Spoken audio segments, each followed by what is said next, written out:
Good morning, this is Stephanie. I'm coming to you from MQX Midwest in Springfield, Illinois, and I wanted to share with you one of my most favorite Path Easy templates. Now, we call these Path Easy because you start in one end, you finish in the other end, and then all you're going to do is twist the template and continue quilting. So you're going to do an entire row of your quilt without ever having to stop, start, mark, reposition, or any of those things that, we kind of dread. And you get a perfect design every single time, which is phenomenal. Anyways, we do make this in the larger size as well, so if you have a Westerly foot or another brand foot, you can get this in the larger size and it will work with that foot. We do make them for the long arm or sit down long arms as well. You just want to make sure you order the 1/4 inch thick. If you have the Bernina 72 foot, again, you're going to want that 1/4 inch thick template as well. So I've got my hot glue on the back, so it's nice and grippy, and I'm ready to start. I've got my small ruler foot on my machine. Foot is going to drop down in that little groove, and once I'm in the groove, I literally cannot get it out unless I raise my foot. So all I'm going to do here is go ahead and pull my bobbin thread up to the top,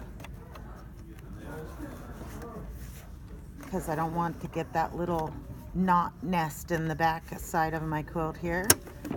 And I'm just going to do a couple stitches just to lock that in place so that I can get rid of these threads.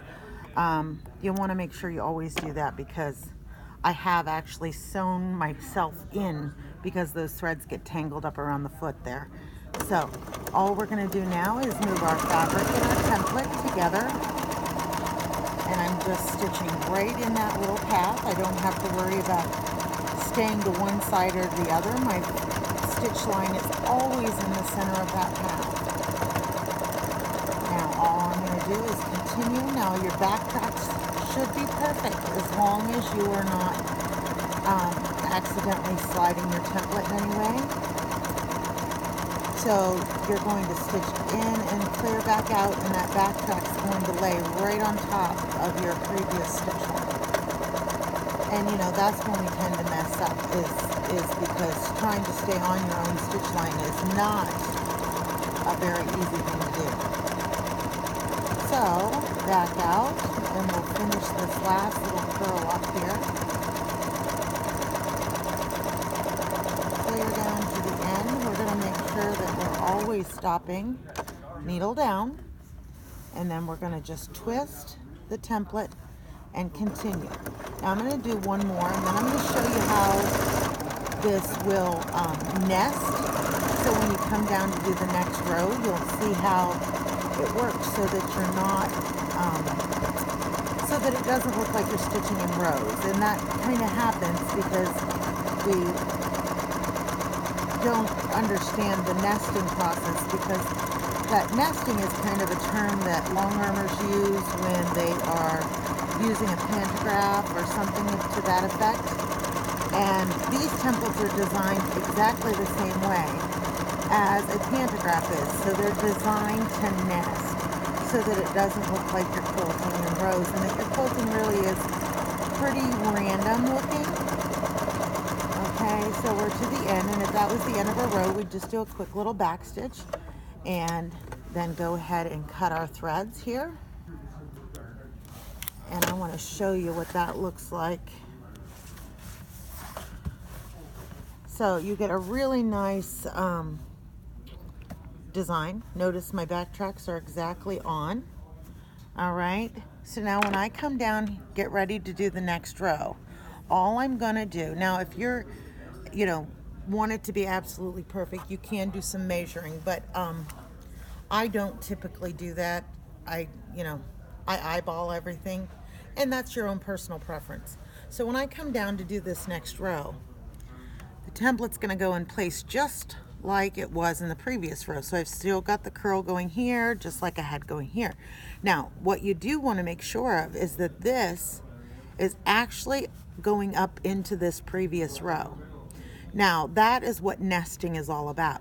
That way you don't end up, because if I did this down here, I'm going to end up with a 1-inch gap that's going to be between those two rows, and that's all you're going to see is that 1-inch gap. So you're going to want to make sure that you're nesting the design. And once you nest it and line it up for the first one, that's it. You can just continue going and it will nest itself every other time. So I'm going to go ahead and put this back under my machine here. Pull that bobbin thread up to the top again.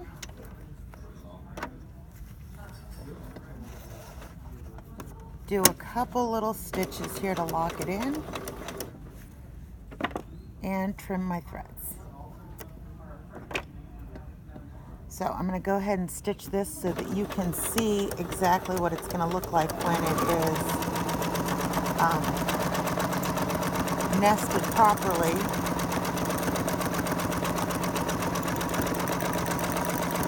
Make sure you're supporting that template as you go, because if you don't, sometimes depending on the template, if you're pushing too hard on the outside edge, it will want to pop up in the middle, and then sometimes it'll want to get hung up on the back side of that foot. So you do want to just make sure you're moving your fingers around so that it is nesting or not catching there on the back side of the foot. So when you get to the end, again, stop needle down and you're going to spin. But you can see how nice this nest. It looks very, very random. All right, so I'm going to go ahead and do the second one so you can see, and that way you'll know exactly what it's supposed to look like.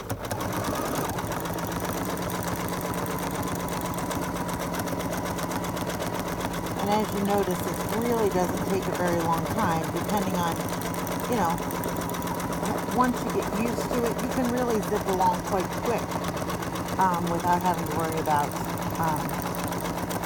messing up. You really become quite used to it.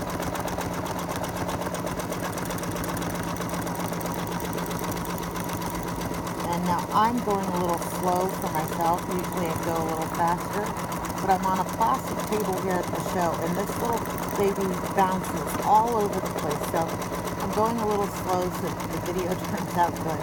Back stitch here. I'm going to go ahead and pull that out. And then you can see how nice that looks. So this is probably my favorite overall design. You can get those online at www.cscountrystitching.com. And you know, if you're going to be in the Springfield area, we'd love to see you. Stop on by our booth. It's number 408 here at the Crown Plaza Convention Center. Thank you.